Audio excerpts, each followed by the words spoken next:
ওয়াকার ওয়াকার সাহেবের কথা, মানে আপনার ভাষায় বলি, ওয়াকার সাহেব একটা কথা বলছিলেন যে তিনি সোশ্যাল ভ্যালুজে বিশ্বাস করেন এবং তিনি বলেছিলেন যে তিনি চাঁদাবাজির পক্ষে না। ওই ব্যক্তিটাই যখন, অর্থাৎ ওয়াকারুজ্জামান সেনাপ্রধান, উনি যখন, ওই ব্যক্তিটি যখন তারেক রহমানের মতো একজন দুর্নীতিবাজকে ক্ষমতায় বসিয়েছে, তখন তার সততা নিয়ে প্রশ্ন আছে। আপনি কি মনে করেন যে বাংলাদেশে ইলেকশন 2026-এ যেটা হয়েছে সেটা ওয়াকার যাকে ঠিক করে দিছে তারা পাশ করছে, যারা ঠিক করে দেয় না তারা ফেল করছে? জনাব নাসিরউদ্দিন পাটোয়ারী, আপনাকে আমাদের অনুষ্ঠানের স্বাগত জানাই। আপনি আমাদেরকে সাথে যুক্ত হয়েছেন, সময় দিয়েছেন, সেজন্য আমাদের শুভেচ্ছা, কৃতজ্ঞতা এবং ধন্যবাদ জানবেন। জি, আসসালামু আলাইকুম। যারা দেখছেন দূর প্রবাসে সবাইকে ধন্যবাদ জানাচ্ছি। জনাব নাসিরউদ্দিন পাটোয়ারী, আমি আমি কিন্তু মানে আমার অবস্থাটা হচ্ছে এরকম, আমি অ্যাবসলিউট বাক স্বাধীনতার পক্ষে। মানে আপনি যা বলতে ইচ্ছা করবে, আপনার যে মতামত ব্যক্ত করতে ইচ্ছা করবে সেই মতামত আপনি ব্যক্ত করবেন, আমি হচ্ছে সবসময় এটার পক্ষে। তো এটা বলেই নেওয়া যায় যে আপনার বক্তব্য নিয়ে বিভিন্ন রকম আলোচনা সমালোচনা হলেও আমি আপনার সর্বোচ্চ বাক স্বাধীনতার পক্ষে। সুতরাং আপনি আর কাউকে আমাকে আপনার পক্ষে পান বা না পান, আমি আপনার কথা বলার স্বাধীনতার পক্ষে। এই প্রশ্ন যখন আমি করছি তখন আমি আপনার কাছে জানতে, মানে আমি যেটা খেয়াল করছি যে আমি বাক স্বাধীনতার পক্ষে হলেও এনসিপি বা ন্যাশনাল জাতীয় নাগরিক পার্টি আসলে বাক স্বাধীনতার পক্ষে না। এইটার কারণ কি বলে আমি মনে করি, আপনি মনে করেন কেন? মানে আপনি চাইলে আমি উদাহরণটাও দিতে পারি যে আমরা কয়েকদিন আগে দেখেছি যে গাজী সালাউদ্দিন তানভীরকে তার একটা ফেসবুক স্ট্যাটাস দেওয়ার জন্য শোকজ করা হয়েছে, এবং অনেক এনসিপির নেতা নেত্রীদের মুখে আমি শুনেছি যে তিনি একটি খুবই গর্হিত কাজ করেছেন। এটা কারণটা কি? মানে ওই স্ট্যাটাসটাকে কেন একটা গর্হিত কাজ বলে ধরা হচ্ছে? জি, প্রথমত এনসিপি বাক স্বাধীনতা বিশ্বাস করে। আপনি সেকেন্ড যে কোশ্চেনটি করেছেন, গাজী সালাউদ্দিন তানভীরের একটি স্ট্যাটাসকে কেন্দ্র করে ওনাকে শোকজ দেওয়া হয়েছিল, এটা সত্য। উনি যে স্ট্যাটাসটা দিয়েছিল সেটা আমরা বিশ্বাস করি না। ফলত যেটা বিশ্বাস করি না সেই জায়গাটায় আমরা সাংগঠনিকভাবে কোনো কম্প্রোমাইজ করব না। লাইক দ্যাট উনি যে স্ট্যাটাসটা দিয়েছে, আমি এটা মুখে উচ্চারণ করতে চাই না, সেটা সত্য নয়, এবং এটা আমরা মনে করি আমাদের যে পলিটিক্যাল ইথিক্স, ভ্যালুজ, নর্মস প্রত্যেকটা জায়গা বিরোধী, সেই জায়গা থেকে আমরা তাকে শোকজ দিয়েছি। উনি যে স্ট্যাটাসটা দিয়েছিল সেটাকে আপনারা যারা এনসিপি নীতি নির্ধারক আছেন তারা বিশ্বাস করেন না বলছেন। আপনি যেসব কথা বলছেন সেসব কথাগুলিকে এনসিপি বিশ্বাস করেই বলছে, আপনিও বিশ্বাস করেই বলছেন। না, আমার সব সব কথা আমিও বিশ্বাস করি যে এমন না। দেখা গেছে আমার অনেকগুলা বক্তব্য কাট কাট করে এসেছে, আবার এই অনেক বক্তব্য যেটা হলো আমারও জায়গা থেকে টোনটা আর একটু নর্মালাইজেশন করা উচিত ছিল বা আরো সুন্দর করে বলতে পারাটা উচিত ছিল। কিন্তু আমি যখন যেই জায়গাটা কমিউনিকেট করি মানুষের সাথে, একদম প্রান্তিক অঞ্চলে, আমাদের জুলাই পদযাত্রা এবার যেটা হয়েছে এটা একদম হলো আপনার উপজেলা লেভেলে হয়েছে, ফলত আমি সেখানে মানুষের সাথে ইন্টারাকশন করেছি। মানুষ ওইখানে যেভাবে হলে কমিউনিকেট করে, ক্যাম্পাসে যেভাবে আড্ডা দেয়, কিন্তু যখন এটা ন্যাশনাল লেভেলে চলে আসে ওই বক্তব্যটা, তখন এটা ডিফারেন্ট একটা সিচুয়েশন তৈরি করে। ফলত আমার মনে হয় যে বক্তব্যের যে এজেন্স ওইটা ঠিক আছে, বাট আমারও হয়তো বা আরেকটু সুন্দরভাবে উপস্থাপন করলে অনেকে হার্ট হইতো না, বিরক্ত হইতো না, এবং জায়গাটা আরো সুন্দর থাকতো। আমি আরেকটু পিছন থেকে বলি, যেমন ধরেন যে আমি জনাব গাজী সালাউদ্দিন তানভীরের স্ট্যাটাসটার মধ্যে আমি দেখতেছিলাম যে এটাতে আপনি বলতেছেন এটা আপনারা কেউ বিশ্বাস করেন না এবং আপনি মুখে উচ্চারণ করতে চান না। সিলেটে হামলার পর একটি কথাই বলবো, করাচিতে জন্ম নেওয়া হয়। তা আপনি কি মনে করেন যে এইটা জনাব তারেক রহমানকে এই কথা বলা হয়েছে, এইটা আপনারা বিশ্বাসও করেন না এবং আপনারা মনে করেন যে এইটার সাথে আপনারা একমত না, এবং এটা আমি বলতে শুনছি যে অনেকেই আপনাদের মধ্যে বলছে যে এটা ভয়াবহ অশ্লীল, আপনিও কি তাই মনে করেন? তো অস্ট্রেলিয়ার জায়গা না, একটা হলো ডিলেজিমেট চাইল্ড আর একটা ইলেজিমেট অথবা লেজিট চাইল্ড যেটা বলি, অর্থাৎ বৈধ অবৈধ সন্তান। তো যেই শব্দটা সেখানে এসেছে অবৈধ কোনো একটা শব্দের সাথে রিলেট করা, সেটা তো আসলে সঠিক না। আমার কাছে স্ট্যাটাসটা পড়ে এরকম মনে হয় নাই। আমি যেহেতু বাকস্বাধীন, আমার কাছে মনে হয়েছে যে এটা ইঙ্গিত করা হইতেছে যে তিনি এখন আসলে কার বা কোন জায়গাকে তার পলিটিক্যাল আইডল ভাবতেছেন, আমার এরকম মনে হয়েছে। না, এটা ভাবতেই পারে, হুম। কিন্তু ভাবার জায়গা এমন কোনো জায়গা হওয়া উচিত না যে জিনিসটা একটা অসত্য তথ্য মানে উপস্থাপন করে। সেই জায়গাটা আপনি এটার মধ্যে তো কোনো তথ্য ভাষা, দেওয়া হয় নাই। না, এটার মধ্যে আপনি ইঙ্গিতটা বোঝেন, আপনি একটু পড়বেন আবার বলবেন, আমি এটা উচ্চারণ করতে চাই না। ওকে, এটার মধ্যে ইঙ্গিতটা ঠিক আছে, তাহলে এই যে ইঙ্গিতটা, সেই ইঙ্গিতটা কি শুধু তারেক রহমান সাহেবকে দেওয়া হয়েছে বলে সেটা অন্যায় হয়েছে, নাকি বিএনপির যে কোনো নেতা বা একজন খালেদ মহিউদ্দিনকে দেওয়া অন্যায় হইতো? আপনি কি মনে করেন যে তার এই যে ইঙ্গিতটা যে কোনো? যে কাউ যে যে কাউকে যে আমি কাউকে আপনার দেওয়া আমি আপনার ইঙ্গিত। বক্তব্যগুলি শুনতেছিলাম জনাব পাটোয়ারি। আপনি স্বরাষ্ট্রমন্ত্রী জনাব সালাউদ্দিন আহমেদকে বলেছেন ডেসপিকেবল টুট টুট টুট। ইজ ইট ওকে? জি, জি, আমি এটা বলি নাই। আমার কথাটা যদি আপনি বক্তব্যটা আরেকটু টেনে দেখেন তাহলে সেখানে বলেছিল, এটা হলো মির্জা ফখরুলের যিনি জামাই, উনি বলেছিলেন। আমি সেখানে বলেছিলাম তারা এই ধরনের আমি কথাগুলো আমি আমি বলেছিল। আমি আমি আপনাকে শোনাই, আপনাকে শোনাই আপনাকে আপনি কি একটু বলেছিলেন। একটু আমি একটু একটু প্রথম থেকে শোনাবেন, প্রথম মাঝখানে থেকে, শোনাবেন না না। না প্রথম থেকে না, মাঝখান থেকে। Correct me if I am রং, আমি অনেকবার শুনছি, আমার ভুল হইতে পারে, আমি নোট নিছি লাইক মাই আর্লি ডেজ।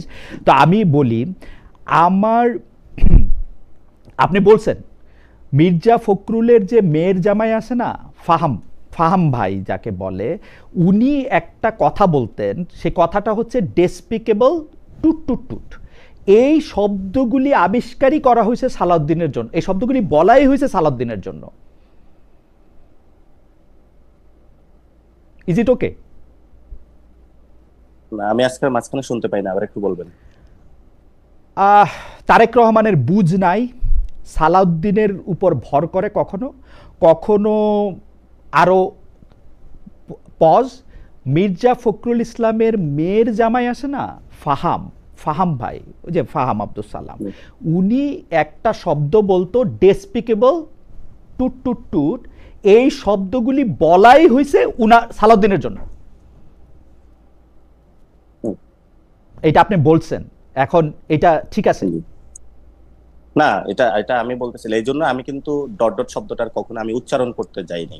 ফাহাম ভাই বলেছিলেন ওনার, আপনি যদি যে লেকচারটা উনি দিয়েছিলেন যে কেন বাঙালিরা এরকম সহিংসতা না, বিশ্বাস উনি করে, কেন উনি এরকম উনি ঠিক উনি হয় না, ইন জেনারেল অনেকের কথা বলছিলেন, জনাব ফাহাম আব্দুল সালামের কথা আমি শুনছি। আপনি একদম বলছেন এই আপনি ডেসপিকেবল যদি টুট টুট টুট টুট শব্দটাও আসলে বলা হয়েছে স্বরাষ্ট্রমন্ত্রী যদি সালাউদ্দিনের জন্য। যদি উনি যে কথাটা ইন জেনারেল বলছে, সে ক্যারেক্টারের পিপল তো পৃথিবীতে বসবাস করে না, করে না? অবশ্যই করে। এবং উনি যে শব্দটা বলেছিলেন এটার পরে কিন্তু ডট ডট শব্দ আমি কখনো উচ্চারণ করতে পারি না এবং করব না আমি। কিন্তু হলো আমি এই কনটেক্সটটা রিলেট করে ওইখানে ওনার সাথে আমি কানেক্ট করেছি। কিন্তু আমি বলি না যে এই ধরনের শব্দ উচ্চারণ করা উচিত, এটা ফাহাম ভাই করতে পারে না, আমি কখনো মুখে এটা উচ্চারণ করব না। কিন্তু শব্দটা বানানোই হয়েছে সালাউদ্দিন সাহেবের জন্য। শব্দটা বানানো হয়েছে কেউ যদি ওই ক্যারেক্টারে আসে। এখন যদি ক্যারেক্টার গুলো আপনি আমাকে বিস্তারিত বলতে বলেন তাহলে আমি ক্যারেক্টার গুলো বলবো কেন কেন বলেছি। না না, আপনারে আমি বিশ্লেষণের জায়গায় আমি যাইতেছি না, আমি বলতেছি আপনি যে এটা বলছেন এটা মিন করছেন, এবং আমরা যারা ফাহাম আব্দুল সালামকে চিনি বা এই শেখ হাসিনার সময় দীর্ঘ সময় ধরে তার অসাধারণ বাগ্মিতায় তিনি যেসব কথা বলেছেন যেগুলি আমাদের কানে সবার আসে, যতই আমরা টুট টুট টুট টুট বলি এটা আমরা সবাই জানি, আপনি বলতেছেন এইটা বলাটা ঠিক আছে, ইজ ওকে? ফাহাম ভাই যে এই শব্দটা বলেছে এটাকে আপনাকে যদি প্রশ্ন করি, উনি কি এই শব্দটা বলা ঠিক করেছে? ফাহাম, ফাহাম এই কথাটা বলা ঠিক করছে কিনা? জি। ও, ফাহাম ঠিক করছে কিনা সেটা জাজমেন্ট তো আমার না, আমি তো বলছি আমাকে গালি দিলেও ঠিক আছে, সবকিছু ঠিক আছে, আপনিও আমারে বলতে পারেন ডেসপিকেবল টুট টুট টুট, ইটস ওকে, আমার জন্য না, ঠিক আছে। আপনার বলাটা ঠিক আছে কিনা সেটা আপনি বলেন, আপনি একজন পাবলিক না, ফিগার, পলিটিক্যাল লিডার, আপনার বলাটা ঠিক আছে? না, আমি আমি আমি আমি এটা কখনো বলতে পারবো না। এই জন্য হলো আমি কি শব্দটা বলতে পারবেন উচ্চারণ না? করি আপনি না, টুট এক টুট নম্বর। টুট দিয়েই বলবেন। আমি ডট ডট বলছি, টুট টুট বলি নাই। এখন এই ডট ডট যে শব্দটা এটা আমি বলতে পারবো না, কারণ এটা যেই ভাষাটা ফাহাম ভাই ব্যবহার করে ওই ভাষা আমরা ব্যবহারে আমরা অভ্যস্ত না। ওকে, প্রথম কথা এটা। দ্বিতীয় দ্বিতীয় কথা হলো যে এখানে ভাষার চেয়েও আমি যে কনটেক্সটটা বুঝাইছি এটার জন্য, যদি আমি ভাষায় বুঝাইতাম তাহলে তো আমি ফাহাম ভাইয়ের রেফারেন্সটা টানার দরকার হইতো না, অথবা ওই সিচুয়েশনটা ক্যারেক্টারটা একসাথে ম্যাচ করার আমার দরকার হইতো না, তাহলে তো আমি ডিরেক্টলি বইলা দিতে পারতাম। এটা সচরাচর বাংলাদেশে সবাই বলে, মারামারি, আমরা নোয়াখালীতে বলি কাজ্জা লাগলে সবাই এগুলা বইলা দেয়। তো এই ধরনের শব্দ ব্যবহারে আমরা অভ্যস্ত না, যার জন্য আমি কখনো বলিনি। আপনি জনাব তারেক রহমানকে বুঝনাইয়ের জায়গাটা থেকে এইচএসসি পাস প্রধানমন্ত্রী বলছেন, ইটস ফাইন, আমার কাছে কোনো অসুবিধা নাই, যে এইচএসসি পাস আপনি তার এইচএসসি পাস মনে করছেন, আপনি এইচএসসি পাসে বলছেন, কিন্তু পাস দিয়ে কি আপনি একটা লোকের বিবেচনা করেন? মানে ধরেন না, আপনি মাস্টার্স পাস, সেই জন্য আপনি এইচএসসি পাস লোকের থেকে একটু ভালো, বেটার? না, আমি এটা দিয়ে জাজমেন্ট করতে চাই না। তো জাজমেন্টটা তখন আসে, একজন আপনার ব্রাজিলের যে প্রেসিডেন্ট যিনি ছিলেন শ্রমিকদের থেকে, যিনি এসেছেন প্রেসিডেন্ট লুলা মেবি, তো উনি কিন্তু শ্রমিকদের থেকে এসে প্রেসিডেন্ট হয়েছেন। অথবা পৃথিবীতে অনেকজন আছে তারা পৃথিবীকে নেতৃত্ব দিয়েছেন। তো নেতৃত্বের জায়গাটা যখন আপনি পৃথিবীর এজেন্সটা বুঝতে পারবেন মানুষ কি চাচ্ছে। দেখুন আপনার এটা আমি যখন বলেছিলাম, বাচ্চারা হাঁটু পরিমাণ পানি, কারো গলা পরিমাণ পানি, ওই অবস্থায় তারা হলো পরীক্ষার হলে যাচ্ছে। আপনি চিন্তা করেন, আপনিও ওই সময় এইচএসসি পরীক্ষার্থী, এবং আপনি সকালবেলা দেখলেন যে হলো বাসার সামনে হলো গলা পরিমাণ পানি। তখন আপনি একটা আবেদন জানাইলেন যে ঠিক আছে, আজকের পরীক্ষাটা যদি বাতিল করা হয়, যেহেতু আপনি নগর ব্যবস্থাপনা করতে পারছেন না, অথবা আপনার আগের সরকার করতে পারে নাই, কিন্তু পরিস্থিতিটা তো বিরাজ করছে তখন আপনি তাকে বললেন আজকে পরীক্ষাটা না নিয়ে তাহলে আপনি কালকে নেন। আপনি তাদের বাসায় ডিবি পাঠালেন, তাদেরকে হেনস্থা করলেন, এই তুমি কোন কলেজে পড়ো, তাদেরকে পলিটিক্যাল ট্যাগ দিলেন। এবং যে এই পরীক্ষার ব্যবস্থা, সেখানে আমি বলেছিলাম বাংলাদেশের যারা শিক্ষার্থী তাদেরকে একটা টেস্টিং প্রক্রিয়ায় নেওয়া হয়। আফ্রিকান অঞ্চলে যেমন এই ওষুধটা ভালো নাকি খারাপ ইঁদুরকে দিয়ে টেস্ট করা হয়, তারপরে মানুষকে খাওয়ানো হয়। তো বাংলাদেশের শিক্ষা ব্যবস্থা কতটুকু খারাপ না ভালো, এটা যখন আপনার একজন প্রাইম মিনিস্টার অথবা হোয়াটএভার, এটা হলো শিক্ষা সচিব অথবা শিক্ষা মন্ত্রী, যেই হোক না কেন, তার মধ্যে যদি এই বোধ সম্পূর্ণ জায়গাটা না থাকে, তখন আসলে ওনার শিক্ষা ব্যবস্থায় আর কতটুকু, এটা ধরেন ক্লাস 5 পাস হইলেও ওনার মধ্যে বুঝে আসতো না, আবার খুব পিএইচডি হলো তার মধ্যে এই সম্পূর্ণ বোর্ডটা আসতে পারতো। তাহলে এখন ওইখানে কথাই আসলো যে 5 পাস হলেও উনি বুঝতেন না, পিএইচডি হইলেও উনি বুঝতেন না, তাহলে আপনি তাকে এইচএসসি পাস কেন বললেন? হ্যাঁ, ওইখানেই একটা শিক্ষার্থীদের বলা হয়েছে যে বাচ্চারা তোমরা ঘরে যাও। এখন যেই বাচ্চা পোলাপাইনগুলা কয়েকদিন আগে বের হয়ে আসছে যে বাংলাদেশের ফেসিবাদী সিস্টেম, তাহলে তাদের বুঝটা আছে মাথায় ক্লিয়ার নাকি ক্লিয়ার নাই আপনি বলেন? না না, আমি আপনার কথা বুঝতে পারতেছি না। মানে আপনি বলতেছেন যে এটার সাথে তো সার্টিফিকেটের কোনো সম্পর্ক নাই। নাসিরউদ্দিন পাটোয়ারি পিএইচডি পাইছে, হ্যাঁ, সার্টিফিকেটের সম্পর্কটা কি? সার্টিফিকেটের সম্পর্কটা কেন আসতেছে সেটাই ব্যাখ্যা করতেছি আমি। আপনি বাচ্চাদেরকে কেন হলো গালি দিলেন বাচ্চা বলে? মানে যেই পোলাপাইনগুলা ক্লাস 10 ছিল অথবা ইন্টারে ছিল, সেই পোলাপাইনগুলা অভ্যুত্থানের সময় হলো বুঝেই তো ফেসিবাদের বিরুদ্ধে। কে গালি দিছে মুরগি বলে? শিক্ষামন্ত্রী দিয়েছে। ওকে, আপনি কথাটা একটু মনে রাখেন যে শিক্ষামন্ত্রী দিয়েছে। ওকে, জি অবশ্যই। ওকে, তো শিক্ষামন্ত্রী দিয়েছে, তাহলে ক্যাবিনেটে আছে, তো শিক্ষামন্ত্রী তো যার ক্যাবিনেটে আছে তাকে আপনি এইচএসসি পাস বলে কি এই গালিটার জবাব দেওয়া হলো?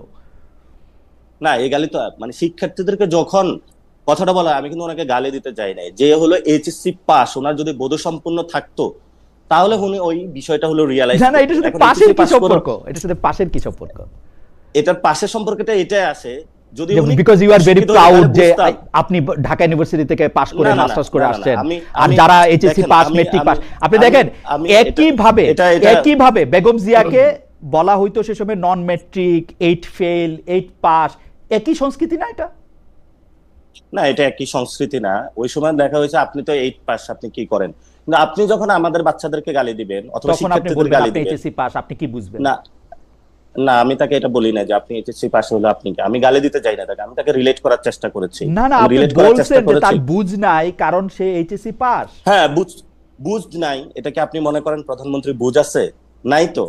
যদি বুঝ থাকতো ওই দিন বাংলাদেশে মাস্টার্স পাস প্রধানমন্ত্রী আমরা দেখছি, পিএইচডি পাওয়া, নোবেল পাওয়া সরকার প্রধান আমরা দেখছি। বুঝ নিয়ে সবার বুঝ নিয়ে প্রশ্ন করা যায়, তার সাথে পাশের কোনো সম্পর্ক নাই।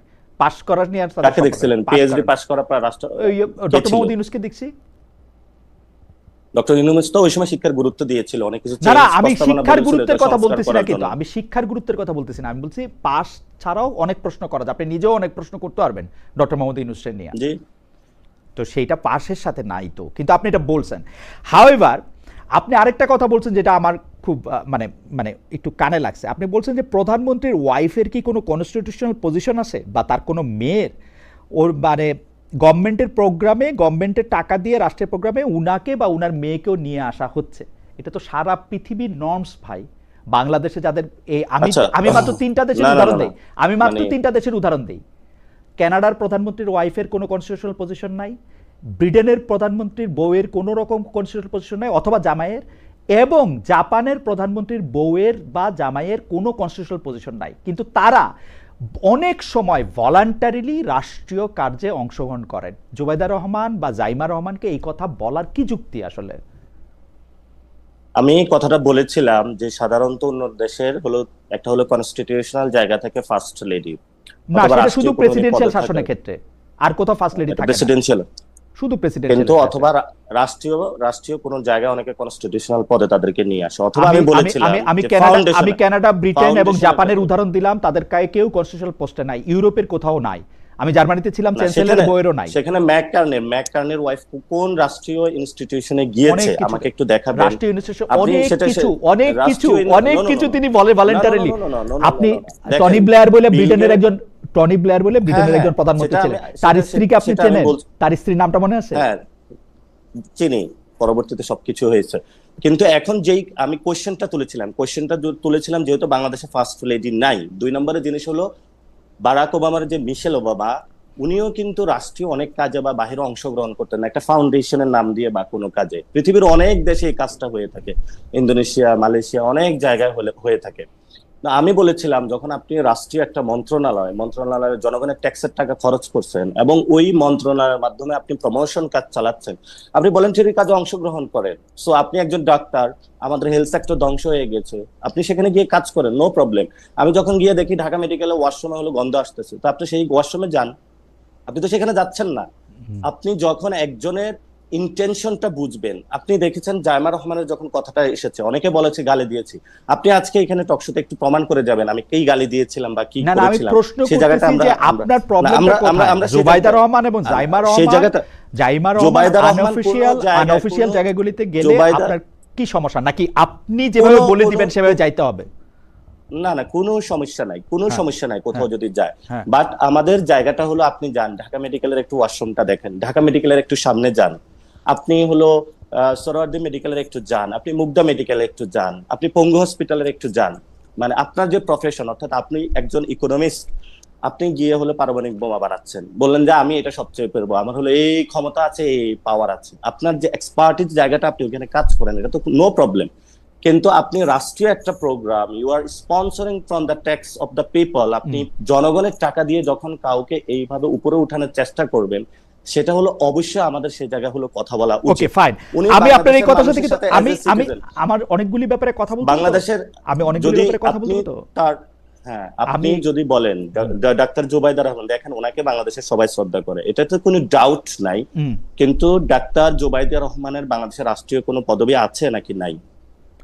বাংলাদেশের, আমি আপনাকে বললাম তো, ইউরোপের অনেকগুলি দেশে যেখানে প্রাইম না, মিনিস্টার আপনি উদাহরণে যাবেন, আমি আপনাকে যে না না নাই নাই কোশ্চেনটা থাকে করেছি না তো, সেটা প্রধানমন্ত্রীর আচ্ছা, স্ত্রীর জন্য কোনো আপনারা কনস্টিটিউশনাল পোস্ট থাকে না তো। না, আপনি এবং আপনার জুবাইদা রহমানও একজন বাংলাদেশের সিটিজেন বা নাগরিক, আপনিও একজন নাগরিক, এই তো নাকি? না, পার্থক্য আছে। যিনি কি অফিস পার্থক্য? হোল্ড করেন অর্থাৎ রাষ্ট্রের প্রধানের দায়িত্ব থাকেন, সরকার প্রধানের দায়িত্ব থাকেন, তাকে এরকম অনেক দায়িত্ব পালন করতে। আচ্ছা, হাউএভার আমি আপনাকে বলছি, আপনার কথা শুনতে আমার খুবই ভালো লাগে। এটা আপনার না, আমার কেন, মতন করে সারা আপনি পৃথিবীর এটা বলতেছেন। নর্মস রে ভাই। আপনি এটা ব্রিটেনের জন্য নর্মস, কানাডার জন্য নর্মস, জাপানের জন্য নর্মস, পৃথিবীর যেসব দেশে প্রধানমন্ত্রী শাসিত সরকার আছে এটা অলমোস্ট সব দেশের জন্য নর্মস। আমি ঘেটে দেখছি ভাই, আপনি বাসায় গিয়ে চেক করে দেখেন। বাংলাদেশের আমি চেক করে কথা বলেছি। বাংলাদেশের ক্ষেত্রে কি হয়, ধরেন প্রধানমন্ত্রীর লাইন আপটা পরবর্তীতে ঠিক করা হয়, অর্থাৎ অমুক ফ্যামিলির কে পরবর্তীতে প্রধানমন্ত্রী হবে, এরপরে কি হবে। তো যেই সরকারি 5 বছর সরকারে থাকে, দেখা গেছে উনি হলো এটার মধ্যে হলো স্পন্সরিং করার চেষ্টা করা হয়। ওকে ফাইন ফাইন, আমি আপনার কথা জায়গাটা এই সংস্কৃতিটা বাংলাদেশে বাদ দেওয়া উচিত। আমি যাইতে পারে সিটিজেন, কিন্তু প্রায়োরিটি বেসিসে ওনা ঢাকা মেডিকেলে যাওয়া উচিত। আমি মনে করি যে আপনার বক্তব্যটায় আপনার এই পয়েন্ট তোলা, আপনার যুক্তি আমি পুরাটাই বুঝতে পারছি, কিন্তু একই রকম পয়েন্ট বা যুক্তি যাকে আপনি আমাদের সরকার বলতেছিলেন একই বক্তব্যে, অর্থাৎ অন্তর্বর্তীকালীন সরকার, সেই ডক্টর ইউনূস যখন তার মেয়েকে নিয়ে অন্তত বেশ কয়েকবার রাষ্ট্রীয় অনুষ্ঠানে গেলেন, বিদেশে গেলেন, জাতিসংঘে গেলেন, 11টা সফরের মধ্যে অর্ধেকের মধ্যে গেলেন, তখন আপনি এই প্রশ্ন তুলছিলেন যে who is she to accompany mister Yunus.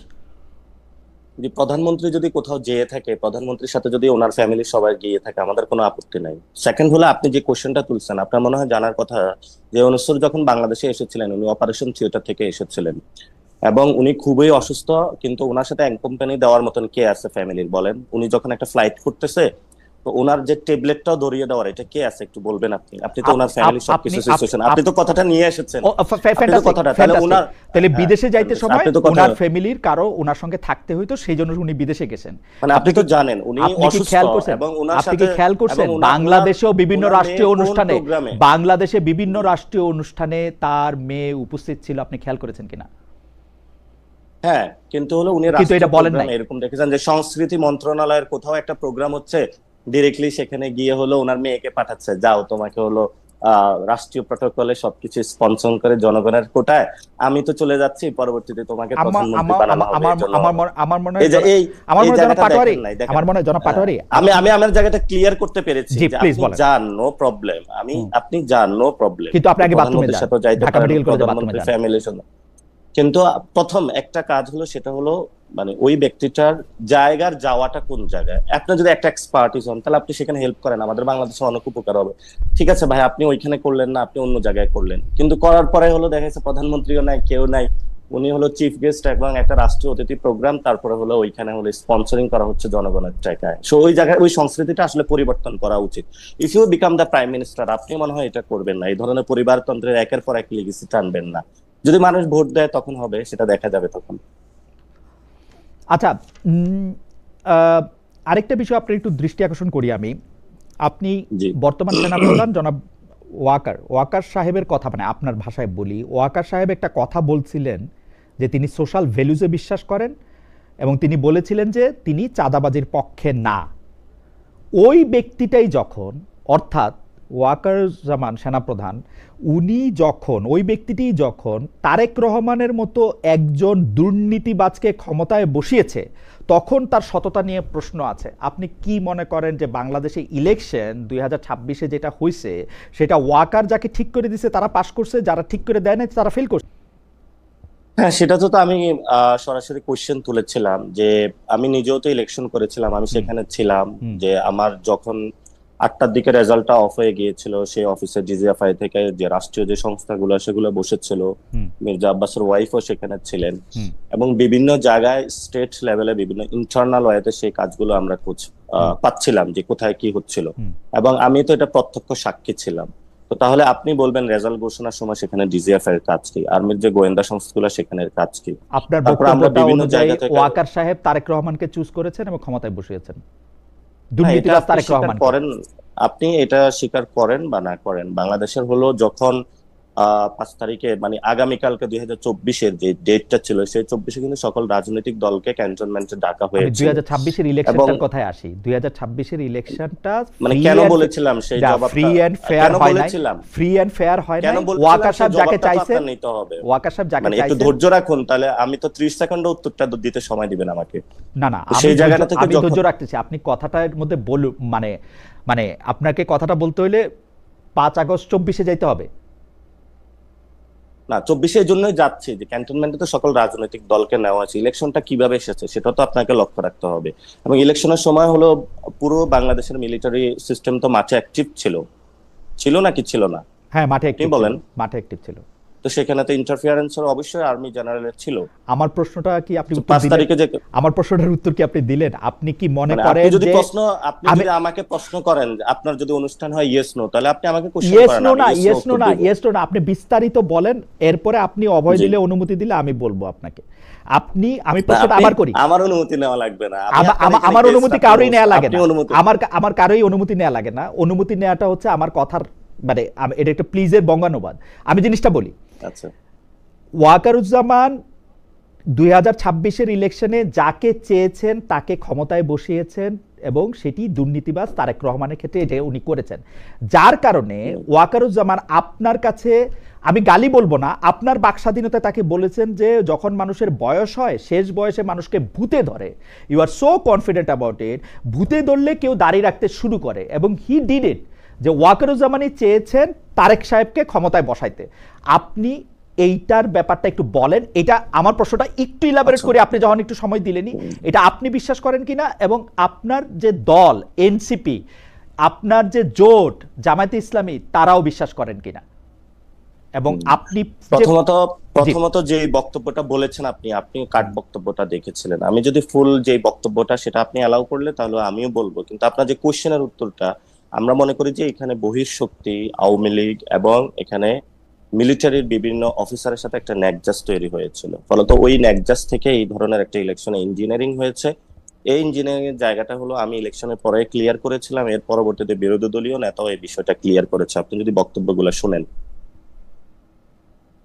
আমি, আপনি কি আরেকটু পরিষ্কার করবেন, মানে আপনার, মানে বিরোধী দলের নেতা জনাব শফিকুর রহমানকে আমি ইন্টারভিউ করেছি, জনাব শফিকুর রহমানকে আমি জি জিজ্ঞেস করেছি, কিন্তু যেমন তারেক সাহেবকে জি জিজ্ঞেস করেছি তেমন শফিকুর রহমান সাহেবকেও জিজ্ঞেস করেছি, আপনারা কি মনে করেন যে ইলেকশন ইঞ্জিনিয়ারিং হয়েছে?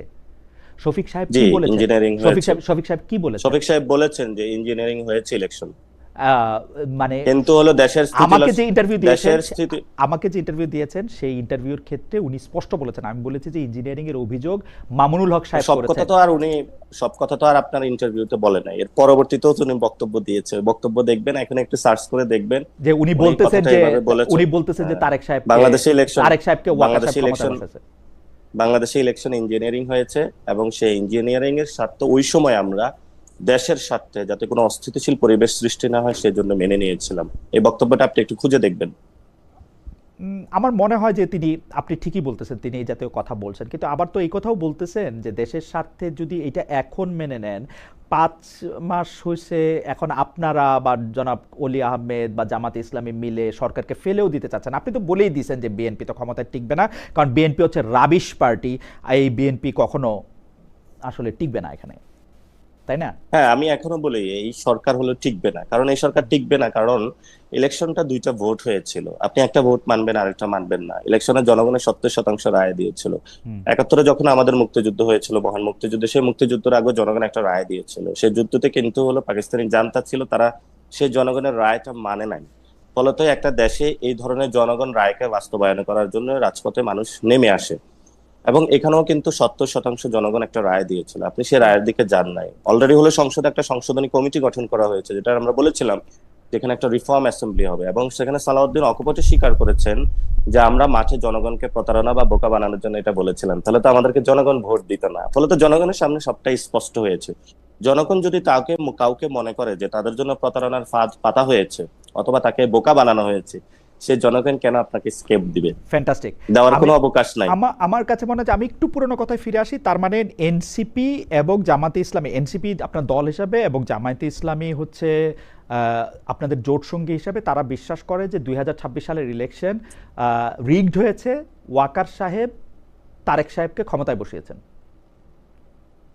ডিরেক্টলি যদি আপনি বলেন yes no, directly yes no এটা বলা যাচ্ছে না, কিন্তু হলো এখানে না, একটা আপনি তো ডিরেক্টলি ইয়েস নো বলতেছেন পাটোয়ারি সাহেব, আপনি দেখেন, আপনি ডিরেক্টলি, কিন্তু একদম স্পষ্ট ডিরেক্টলি বলতেছেন, ইয়েস নো, ওই ব্যক্তি স্পষ্ট যখন বলতেছি এই তারেক জন্য, রহমানের কিন্তু মতো একজন দুর্নীতিবাজকে ক্ষমতায় বসিয়েছে। আপনি এই কোশ্চেনটা যদি উত্তরটা এভাবে নেন আপনি, হুম, যে হুম।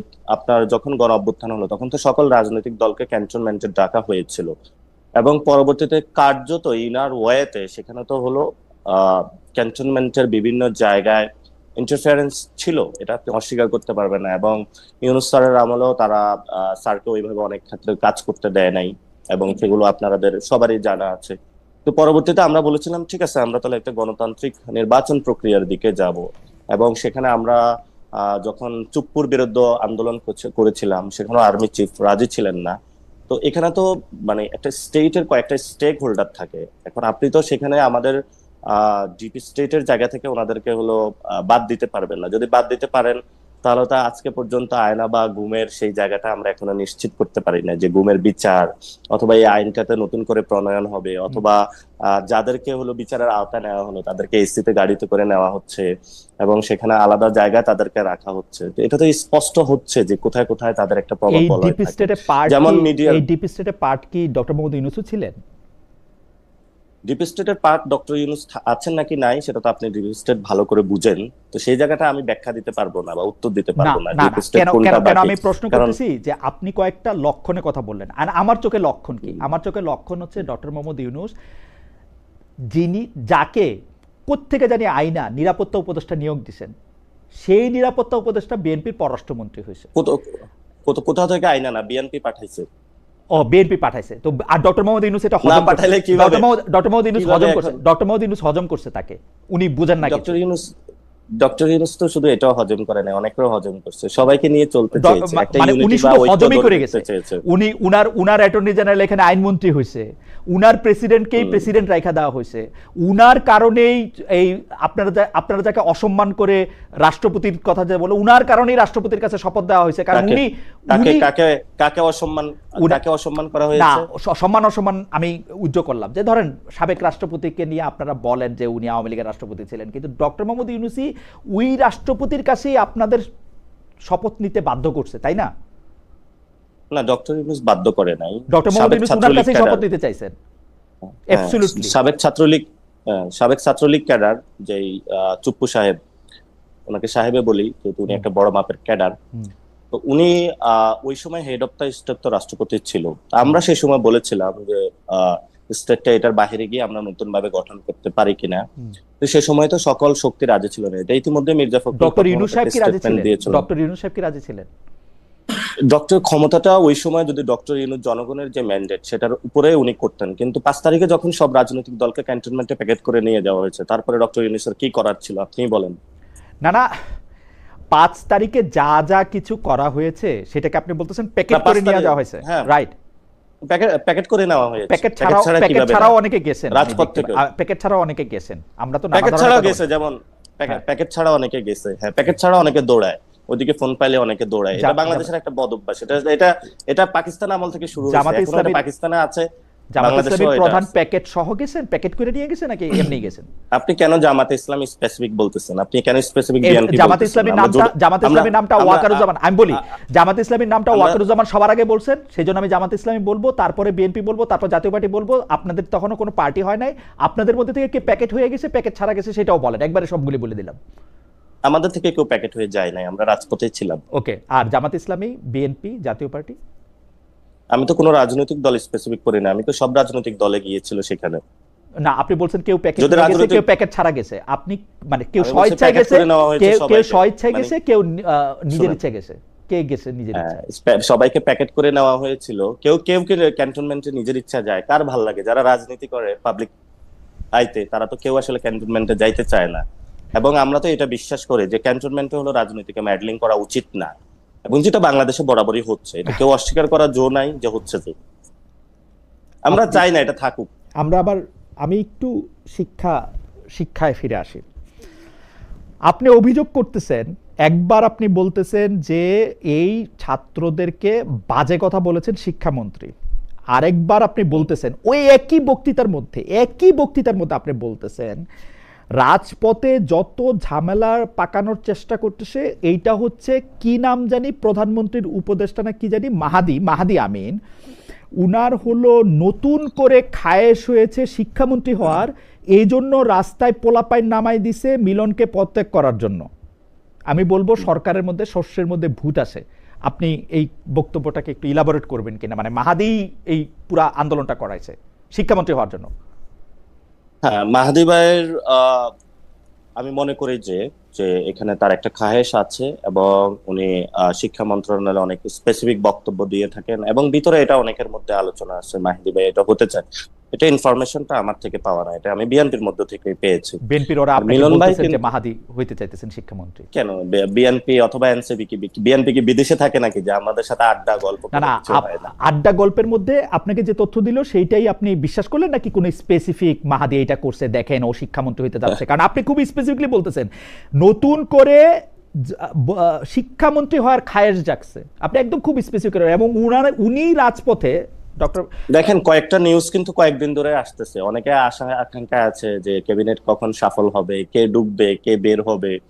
ফলত এটা স্বভাবতই থাকে, এটা যে কোনো হলো রাজনৈতিক প্রতিদ্বন্দ্বিতা, ইনার প্রতিদ্বন্দ্বিতা থাকে, আউটার প্রতিদ্বন্দ্বিতা থাকে। ফলত এই সরকারের মধ্যে অনেক ইনার প্রতিদ্বন্দ্বিতা, যেমন নুরুর ইচ্ছা কেন ফুল মিনিস্টার হয় না, সাকিবের ইচ্ছা কেন ফুল মিনিস্টার হয় না, এখন তো আবার আপনি আমাকে কোশ্চেন করবেন যে আমি জানি কিভাবে। ফলত একটা রাজনৈতিক দলের আকাঙ্ক্ষার জায়গা থেকে তার কর্মীদেরকে বোঝানোর জন্য অনেক আকাঙ্ক্ষা থাকে, এবং সেখানে অনেক মিনিস্টারের মধ্যে আবার নিজেদের ইনার স্ট্রাগল থাকে যে কে মিনিস্টারকে সরিয়ে আমি হইতে পারি কিনা, কে সেটা তো ইন প্রধানমন্ত্রীর জেনারেল কাছে যাইতে থাকেই, পারে। মানুষ প্রমোশন চাইবে না। ও তো থাকে, ওই ইন জেনারেল আপনিও বিষয়টা তো বলছি। নিশ্চয়ই। এটা আপনাদের কাছে খুব যে আহামরি বড় কিছু মনে হয়, এটা আমার না কাছে না, আশ্চর্য আপনি লাগে। একজন মানুষের নাম ধরে বলতেছেন, বাচ্চাদের যে রাস্তায় নামানো হয়েছে, ঝামেলা করা হইতেছে, রাস্তায় পোলাপাইন নামাই দিছে, আপনি বলতেছেন সেটা হলো মিলনকে পদত্যাগ করার জন্য, কারণ জনৈক মাহাদি আমিনের শিক্ষামন্ত্রী হওয়ার খায়েশ হয়েছে। হুম। দেখেন এখানে মাহদি আমিন ভাই তো ঢাকা 14তে ইলেকশন করতে চাইছিল, যেখানে তুলিয়াফা ইলেকশন করতে চেয়েছিল। এখন রাজনীতিতে দেখা গেছে আপনি কোথাও ইলেকশন করতে চান, আপনি প্রধানমন্ত্রী হইতে চান, ফলত আপনি হলো কিছু ফ্রেন্ড এলিমেন্ট পাঠানোর আপনি চেষ্টাই করবেন যাতে ওই লোকটা একটু বিপদে পড়ে, মুখটা একটু খারাপ হয়, তাহলে সে হতে চায় আর কি। বাকি এখানে কন্টেস্টর বা কন্টেন্ডার কেউ নাই, একমাত্র মাহাদি আমিন আছে, উনি এটা হইতে চায়। উপদেষ্টা উনি অনেক জ্বালায় আছে। উপদেষ্টা হলে অনেক সুযোগ সুবিধা থাকে না, ফাইল টাইল সাইন টাইন করতে পারে না, জাস্ট একটু উপদেশ দিয়ে যায়। এটা আপনার ফলত ওই জায়গা এটা থেকে আপনার ওনার এডুকেটেড গেস নাকি আপনার কাছে কোনো তথ্য আছে? আপনি মানে আপনার মনে হচ্ছে আমরা ব্যাপারটা, মানে ইজ ইট না ওকে আমি তো যে আপনার মনে তথ্য করেন না পাইলে এরকম বা একটা আড্ডা কথা? না হলে আলোচনা না হলে তো আমি এটা কোনো স্টোরি, এটা ইতিহাসের কোনো স্টোরি বলতেছি না, যা চলতেছে এগুলো তা বলতেছি। আপনি আপনার কাছে কেন মনে হইলো যে শিক্ষামন্ত্রী মিলনকে আপনার প্রোটেক্ট করতে হবে, মাহাদি আমিনকে থেকে আপনার রক্ষা করতে হবে, মানে এইটা কেন মনে না হয়? মানে আমি আমি আমি আমি আমি মিলনকে প্রোটেক্ট করার কথা বলি না। আচ্ছা। মিলন ভাই যে ওই আগের কালে যেভাবে হলো জানালা দিয়া উকি দিয়ে হুম। দুর্নীতি বা নকল হুম। বন্ধ করছেন, ওই এডুকেশন এটা না। আমাদের কথা ছিল হোল এডুকেশন সিস্টেমটা যাতে হলো পরিবর্তন হয়, একটা সংস্কার আসে প্রথমত। দ্বিতীয় কথা হলো মিলন ভাই যেইভাবে এই জিনিসটা ট্যাকল করেছেন ওটা ট্যাকল দিতে পারে না। এবং মিলন ভাই যেভাবে কাজ করতেছেন ওই কাজটাতে we are not the satisfied, not only we are. আমি আপনাকে কয়েকটা উদাহরণ দিতে পারবো, যেটা হলো আমার সামনে হচ্ছে ঢাকা আটে হলো আইডিয়াল কলেজের অধ্যক্ষ কয়েকজন চলে গিয়েছেন বা কয়েকজন আসছেন। স্কুল ম্যানেজিং কমিটির সভাপতি বাসাবো থানার মুস্তাফিজুর রহমান হিরুকে বানা হয়েছে, উনি হলো জবিউল্লাহ ভাই, যিনি হলো বিএনপির না, সবকিছু এটাও আপনার অ্যাডমিনিস্ট্রেশন। এটা আপনিও আপনার বক্তব্য আমি শুনছি। হ্যাঁ, হ্যাঁ বলেন। হ্যাঁ হ্যাঁ, জবিউল্লাহ ভাইয়ের শ্যালক হুম। হিরু ভাইকে। হুম। তো ওইখানে হলো ওনারা পাচ্ছিল না, পরে হলো মানে আমাকে যেটা হলো টিচাররা জানিয়েছিল ওইখানের। তো পরবর্তীতে ঢাকা বোর্ডের চেয়ারম্যানকে ফোন দিয়েছে, চেয়ারম্যান বলতেছে আমি কি করব। পরে মিলন ভাইকেও ফোন দিছে, মিলন ভাই বলতেছে যে আমি কি করব ভাই, এখানে আব্বাস ভাই আমার দূরে থাকা ভালো। ভাই এগুলা খুবই ওপেন সিক্রেট কথা বলা, এগুলো স্কুলের হলো ক্লাস 10-এর বাচ্চাদেরকে জিজ্ঞেস করলে আপনি পাইবেন ওইখানে। এবং তারপরে আপনি বাচ্চারা যারা আন্দোলন করলো তাদেরকেও আপনি বললেন যে পোলাপানরে ঝামেলা করতে মাহাদি আমিন নামাইছে, মানে বাচ্চাদের আন্দোলনের আসলে সেই অর্থে কোনো ইচ্ছা ছিল না। মানে যেহেতু ভাই মাহাদি আমিন নামাইছে। আন্দোলন আন্দোলন না, একটা হলো আন্দোলন তো বিক্ষুব্ধ করা হয়েছে, মিলন সাহেব ব্রয়লার মুরগি বলে তাদেরকে বিক্ষুব্ধ করেছেন হুম। এবং তাদের ইলজিক্যাল কিছু সিদ্ধান্ত তাদের উপরে চাপিয়ে দিয়েছেন। হুম। এটা যেমন সত্য, প্রত্যেকটা আন্দোলনে কিছু হলো বিভিন্ন স্টেক হোল্ডার ঢুকে পড়ে, এক একজনের এক একটা স্বার্থ। এখন দেখেন ওই স্বার্থ থেকে ফসলটা কে তুলতে চায় আর কি। ঠিক আছে, মিলন ভাই গেল, তারপরে ফসলটা কে ঘরে পাইতে চায়? সেইটা ফলত আপনার যিনি ফসলটা ঘরে পাইতে চায় সেইটা যে তিনি ফসলটা তো ঘরে একটু পাইতে চায়, কাজ এইটা করেন। হচ্ছে আপনার ডিডাকশন হচ্ছে যে এটা মাহাদি আমিন পাইতে চায়, সেই জন্য মাহাদি আমিন এই ইয়েস ঝামেলাগুলি করতেছে, এটা শস্যের ভিতরে ভূত, এইটার ইয়েস সিস্টেম। ইয়েস এবং আপনি শস্যের ভিতরে ইয়েস। আরো ভূত দেখলেন। আপনি এরকম বললেন যে এই হাফিজকে দিয়া, আপনি এরকম বলছেন এই মেজর হাফিজকে দিয়া কি করাবে সেইটাও জনগণকে নজর রাখতে বলতেছি। এইটা একটু ব্যাখ্যা করে দিন, মানে জি, মেজর হাফিজকে দিয়ে কি করাবে? এটা একটা ভালো জিনিস আপনি উত্থাপন করেছেন। প্রথমত হলো আমাদের এখন যিনি অস্থায়ী রাষ্ট্রপতি উনি হলো একজন ক্যান্টনমেন্টের মানে ব্যাকগ্রাউন্ডের লোক। হুম। তো ফলত এখন যদি দেশে কোনো অস্থিতিশীল পরিস্থিতি সৃষ্টি হয় অথবা কোনো কিছু, এটা আমরা আগেও বলেছিলাম যখন ওনাকে স্পিকার বানানো হয়েছে, তখনই যদি চুপ্পুকে ধরেন হুট করে চুপ্পু চলে গেল অথবা জনতা গিয়ে বঙ্গভবন ঘেরাও বললো হুম। যে না ঠিক আছে আমরা শেখ হাসিনা চুপ্পুকে চাই না, তখন রাষ্ট্রপতি কে হইতো? মেজর হাফিজই তো হইতো, মানে বাই দ্য কনস্টিটিউশন। এখন বিএনপি সরিয়ে তাকে মেজর হাফিজকে দিয়েছে, এবং মেজর হাফিজকে যখন দিয়েছে উনি না, যখন ওইখানে মেজর আসছেন হাফিজ উনি অটোমেটিকলি হয়েছেন, মেজর হাফিজকে রাষ্ট্রপতি দেওয়া হয় নাই। রাষ্ট্রপতি না থাকলে স্পিকার অটোমেটিক রাষ্ট্রপতি হন। মানে স্পিকার না বানাইলে তো উনি হইতো না। মানে ও স্পিকারটাই বানানো হয়েছে রাষ্ট্রপতি করার জন্য। আচ্ছা, তো স্পিকারটা বানানোই হয়েছে এই জায়গাটা হলো একজন রাখার জন্য। এখন মেজর হাফিজ যিনি আছেন উনি কিন্তু ওই সময় প্রথমত হলো উনি যে দলটা করেছেন এটা সঠিকভাবে হলো মানে ওনার, আমি যদি ইন্টিগ্রেটেড জায়গাটার কথা বলি, ওই সময় কিন্তু উনি সংস্কারবাদী একটা জিনিসের নেতৃত্ব দিয়েছিলেন। সে সময় তার বিরুদ্ধে অনেক কথা এসেছিল, আমি সেগুলোতে না যাই, এটা তাদের দলের ইন্টারনাল বিষয়। তো উনাকে লাইন আপটা এভাবে করা হয়েছিল এবং পরবর্তীতে তাকে অস্থায়ী রাষ্ট্রপতি করা হয়েছিল। অস্থায়ী রাষ্ট্রপতি কিন্তু অনেকগুলা বিল যাবে এখানে, হেড অফ দ্য স্টেটের অনেক জায়গায় সাইনিং পাওয়ার থাকে। আমি জনগণকে বলেছি সেই জায়গাটা স্পষ্ট তীক্ষ্ণ দৃষ্টি রাখার জন্য, সাথে এমন কোন ধরনের বিল বা সাইনিং বাংলাদেশের জনগণের চলে না যায়, যেটা হলো জনগণের স্বার্থের হিতে বিপরীত হইতে ওকে, পারে বা জনগণের না সেটা তো রাজনৈতিক আমি নেতা সেই হিসাবে, জায়গাটা রাজনৈতিক নেতা হিসাবে সেটা আপনি যে এই অবশ্যই জায়গাটা আমাদেরকে, আমি ক্লিয়ার করেছি। অবশ্যই আমাদের কিন্তু রাজনৈতিক আপনি নেতা হিসাবে এটা বলবেন। কিন্তু আমাদের মিলিটারির সাথে কিন্তু সম্পর্কটা কি মেজর হাফিজের? উনি একসময় মিলিটারিতে কাজ করছেন, তাই? অবশ্যই এটা তো প্রত্যেকটা জায়গায় মিলিটারি তার প্রত্যেকের লোক রাখতে চায়, মিলিটারিতে তার মানে এখনো প্রভাব রয়ে গেছে। মিলিটারি তো প্রভাব থাকবেই। ধরেন আপনি সেই কবে তৎকালীন আপনি বিসিএস এ গিয়েছিলেন, তো আপনার কি বন্ধু বান্ধব আমার নাই? আমার বন্ধু বান্ধব আছে, প্রভাব নাই, আড্ডা দিলেন? প্রভাব নাই। ওরা হয়তো প্রভাব পায় নাই এই জন্য। যদি প্রভাব পাইতো আমার তাহলে অবশ্যই আমার আপনি একটা আমি কথা বললেন। আমার যারা ব্যাচমেট তাদের মধ্যে 35 জন এখন এডিশনাল সেক্রেটারি। এই ও আচ্ছা। 35 জন এডিশনাল সেক্রেটারি, বাকি সবাই হচ্ছে জয়েন্ট সেক্রেটারি, এবং তারা সবাই ভালো ভালো জায়গায়ই আছেন, কিন্তু প্রভাবেই আসেন। কিন্তু আমার কোনো প্রভাব নাই। এবং মেজর হাফিজের কথা যদি আমি বলি, মেজর হাফিজের যদি কথা বলি, মেজর হাফিজ রিটায়ার্ড হয়েছেন 70-এর মাঝামাঝি সময়, তার এখনো মিলিটারি আপনার যদি কোনো আপনার যদি কোনো প্রভাব না থাকে, if you come to the any government post, যেমন বিএনপি দিয়ে দিল যে এডিশনাল সেক্রেটারি একজনকে নিয়োগ দিল রিটায়ার, অথবা বাংলাদেশে যদি এরকম একটা সিস্টেম চালু করা হয় যে যারা হলো মানে এই বিষয়ে এক্সপার্টিস আছে তাকে গভর্নমেন্টের কোনো পোস্টে নিয়ে আসবে, যেটা বিদেশে অনেক জায়গায় আছে। অবশ্য আমরাও সেটাতে বিশ্বাস করি, এরকম হলে খুব ভালো হতো, তাহলে অনেক দক্ষ লোককে অ্যাকোমোডেট করা যাইতো হলো গভর্নমেন্টের ক্ষেত্রে। এখন আপনি আসলেন, আপনি আসার পরে হলো আপনাকে একটা অ্যাডমিনিস্ট্রেশন, তখন আপনি চিনবেন না এখানে কে ভালো কে খারাপ, আপনার ব্যাচমেট হিসেবে কারা ভালো ছিল, কার নৈতিকতা ভালো। অবশ্যই তখন আপনি যখন এই পোস্টটাতে চলে আসবেন, আপনি দায়িত্বে চলে আসবেন, কোনো একটা সরকারি দায়িত্বে, তখন আপনার ওই জায়গায় অ্যাক্সেসের একটা সুযোগ সুবিধা থাকবে। দেখেন এখানে কিন্তু একটা জিনিস পোর্ট্রেট হয়ে যাচ্ছে যে I am the against the military. I am not the against the military because military is the only viable option to save our country now. Because আমাদের রাষ্ট্রের যতগুলা যেই ধরনের আমাদের সার্বভৌমত্ব আছে সেই জায়গাতে we salute them. ইভেন না, আমি আপনার মিলিটারির প্রতি, মিলিটারির প্রতি ভালোবাসা বা মিলিটারির প্রতি আপনার অ্যাবসলিউট রেসপেক্ট, সেইটা আমি বলতেছি না। আমি শুধু 2টা পয়সা দিই, আমি মানে 2 সেন্টস। সেটা হচ্ছে মেজর হাফিজের সাথে যেসব আর্মি অফিসাররা দূরবর্তীভাবে কাজ করছেন তারাও retired long time back. Major হাফিজের আর্মিতে কোনো প্রভাব প্রতিপত্তি প্রতাপ আসে আমি শুনি নাই। আমার বন্ধুরা সেনাবাহিনীতেও কাজ করেন, তারা মেজর জেনারেলের ব্যাচ পড়েছেন কিছুদিন আগে। আমি জানি যে তাদের মধ্যে মানে কেউ আসলে মেজর হাফিজকে কোনোদিন চাকরিতে দেখেন নাই, কারণ আমরা শিশু তাদের কাছে। Even this major generals were not in service remotely, অনেকের জন্ম হয়েছে সেই সময়। তো সো এইটা আমি 2 পয়সা দিলাম আর কি। আচ্ছা যাই হোক, আমি একটু না আপনি আপনার মানে যখন একজন আর্মি পার্সন থাকে, সাধারণত যে কোনো সৈনিক বা যে কোনো অফিসার যখন অনেক সিনিয়র থাকে তাকে রেসপেক্ট করে। আপনি দেখেন ক্যান্টনমেন্ট থেকে জন্ম নেওয়া যে বিএনপি যে দলটা আছে, এটার প্রতি এখনো একটা ক্যান্টনমেন্টের একটা ভালোবাসা কাজ করে। যেমন বেগম জিয়াকে ওনারা সম্মান করতো, কেন করতো? যে মেজর জিয়া, শহীদ জিয়াউর রহমানের কারণে। একই সম্মান তো রওশনের সাথেও পাওয়ার কথা ছিল, পাইছেন? এখন সম্মানটা হলো কে কোন ক্ষেত্রে গিয়ে নিয়ে ব্যবহার করে, সেই জায়গাটা থাকে। নট বিকজ তিনি সেনাপ্রধান ছিলেন, সেনাপ্রধানের স্ত্রী হিসাবে বেগম জিয়া সম্মান পান নাই। আমার মতে বেগম জিয়ার জন্যই সম্মান পাইছেন। সেনাপ্রধানের স্ত্রী রসের ছিলেন। এটা সর্ব জায়গায় থাকে। ধরেন আপনি এক প্রতিষ্ঠান থেকে পড়াশোনা করছেন, আপনারা একসাথে কলিগ কাজ করেন, পরবর্তীতে আপনি যখন বলবেন যে আমি ঢাকা ইউনিভার্সিটি আর আচ্ছা ইউনিভার্সিটিতে পড়াশোনা করব, সো ওইখানে একটা বন্ডিং থাকে। মিলিটারি বলা হয়ে থাকে a army is always the army, ঠিক আছে? উনি নন সার্ভিস হোক সার্ভিস হোক, তারা ওই ধরনের তাদের একটা বন্ডিং আছে। আমি এটাকে রেসপেক্ট করি, কারণ এই ধরনের বন্ডিং থাকলে যারা এক্স হয়ে যায় তাদের এক্সপার্টিস গুলো কাজে লাগানো যায় এবং এটা সামগ্রিকভাবে। আমি ওই জায়গাটা থেকে বলেছিলাম। তো ফলত এখানে ধরেন আমরা মানে আগের যে প্রশাসন ছিল অনেক জায়গাতে দেখা গেছে যে নন সার্ভিস থেকে, ধরেন আপনি প্রশাসনের নাই অথবা প্রশাসনে কাজ করে নাই, এই ধরনের একজনকে আপনি হলো প্রশাসনের ক্ষেত্রে যে মুখ্য সচিব বা কিছু তৈরি করে দেখবেন, এটা ডিসফাংশন কাজ করে। ডিসিরা, এসপিরা বা অন্য যারা আছে তারা কথা শুনতে যায় না। ও কি বুঝে এভাবে বলবে?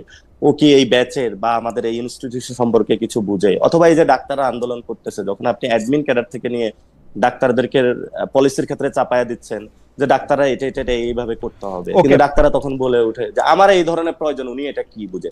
ফলত যখন ধরেন একজন যে স্বাস্থ্য অধিদপ্তর বা কোনো ক্ষেত্রে যখন একজন ডাক্তার ব্যাকগ্রাউন্ড আছে, তাহলে এটা একটা অ্যাফিনিটি থাকে। এই অ্যাফিনিটিটা হলো আপনি কখনো অস্বীকার করতে পারবেন না। এটা হলো পৃথিবীর আমার মনে হয় যে মানে এই ব্যাপারে যখন কোনোদিন সুযোগ হবে আপনাকে আপনি যে পেশাগত জায়গা থেকে যে বর্ণনা দিলেন সেইটার বিরুদ্ধে বিপক্ষে আমি 3000 প্রমাণ দিতে পারবো যে ডাক্তাররাই ডাক্তারদের এই এফিনিটির বিপক্ষে সবচেয়ে বেশি দাঁড়াইছে, যার জন্য আগের ডাক্তারের পজিশনে অনেক ভালো পজিশন পাইছে তাকে সবচেয়ে খারাপ পজিশন দেওয়া, অধ্যাপকরা অধ্যাপকদের বিরুদ্ধে দাঁড়াইছে, সাংবাদিকরা না না না না না না, আপনি আবার ভুল আর্মিদের আপনি আবার ভুল করতেছেন। আমি যে জায়গাটা হলো কথা বলতে চাইছি, যেমন স্বাস্থ্য অধিদপ্তরের যিনি ডিজি হয়ে থাকে বা স্বাস্থ্য অধিদপ্তর যিনি জ্বালায়, যারা পলিসি মেক করে, ধরেন আমাদের পলিসি মেক করে সাংবাদিকতার একজন নন সাংবাদিক, আপনার বললো কিভাবে বাংলাদেশের সাংবাদিক না, এটা আমি অনেক সাংবাদিকরাও পলিসি মেক করতে গিয়ে খুব খারাপ পলিসি মেক করতে দেখছি। আর আমি বলতেছি না, আমি আপনার কথা আমি বুঝতে পারছি পাটোয়ারি, আপনার কথা যেমন হলো এখানে যেমন আলী রিয়াজ স্যার তো হলো ল ব্যাকগ্রাউন্ডের না, কিন্তু হলো বাংলাদেশের হলো ওয়ান অফ দা, উনি হলো কনস্টিটিউশনে খুব ভালো বুঝে। কেমনে বুঝছেন আপনি ভালো বুঝে? আমি কথা বলেছি অন্য বাংলাদেশে যারা কনস্টিটিউশনাল এক্সপার্ট আছে তাদের সাথেও কথা বলেছি, তাত্ত্বিক জায়গাটা ওনার মনে হচ্ছে আমার কাছে আন্ডারস্ট্যান্ডিং, আপনার কাছে খারাপ হতে পারে না। আমি খারাপ ভালোর কথাই বলতেছি না, যে আপনি কেমনে জাজ করলেন, মানে আমি একটা কথা বলি আর কি, এটা একটা গুড়ো কথা। আপনি কেমনে বুঝছেন, মানে আপনাকে যদি, যেমন আমাকে যদি এখন কয়েকটা পাথরের খণ্ডের মধ্যে থেকে একটা হীরা খুঁজে নিয়ে আসতে বলে, আমি যেহেতু হীরা চিনি না, আমি ওই পাথরের খণ্ডটা থেকে হীরা বাইর করতে পারবো না। আপনি যদি কনস্টিটিউশনে অনেক সাউন্ড হন, কেবলমাত্র তখনই আপনি বুঝতে পারবেন যে আলী রিয়াজ স্যার কনস্টিটিউশনের সাউন্ড। আমি সেই জায়গা থেকে আপনাকে প্রশ্ন করছি, আপনি কেমনে বুঝছেন? কারণ আমি কনস্টিটিউশনালি সাউন্ড যাদেরকে আমি মনে করি, যাদেরকে কথা আমি আগে শুনছি, তাদেরকে কাউকে আমি আলী রিয়াজ স্যার আমার সরাসরি শিক্ষক, তাকে কনস্টিটিউশন খুব ভালো বোঝেন বলতে শুনি নাই, একজনকেও না। ও আচ্ছা, এখন আমি তো বুঝি না, আমি তো আর এই সার্টিফিকেট দিতে পারবো না। এই সার্টিফিকেট যেহেতু আপনি দিচ্ছেন, আপনার কাছে বাংলাদেশের সবচেয়ে কনস্টিটিউশনাল এক্সপার্ট কাকে ভালো মনে হয়? আমার বাংলাদেশে আমি মনে করি বাংলাদেশের অ্যাডভোকেট মাহমুদুল ইসলাম সাহেব ছিলেন, যিনি কনস্টিটিউশনাল ল বাংলাদেশ লিখছেন। মানে কারেন্ট